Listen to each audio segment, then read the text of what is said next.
और मुंबई के अंधेरी का एक वीडियो सोशल मीडिया पर वायरल हो रहा है जिसमें कार के बोनट पर ट्रैफिक पुलिस का हवलदार बैठा हुआ दिख रहा है।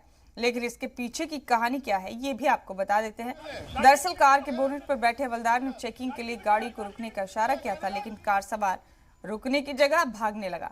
कार को रोकने के लिए ट्रैफिक हवलदार कार के बोनट पर जा बैठा। हवलदार ने कार सवार को बाहर निकलने के लिए कहा, लेकिन कार सवार बाहर नहीं आया और मौका मिलते बोनट पर बैठे हवलदार को गिराते हुए भागने लगा। लेकिन ट्रैफिक पुलिस ने कार ड्राइवर को हिरासत में ले लिया और उसके खिलाफ मामला दर्ज कर लिया।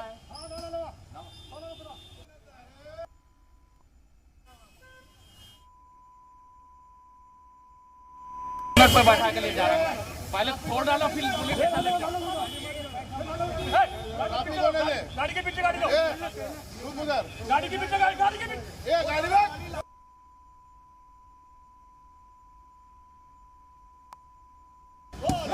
साइड ला लाओ, गाड़ी साइड ला लाओ।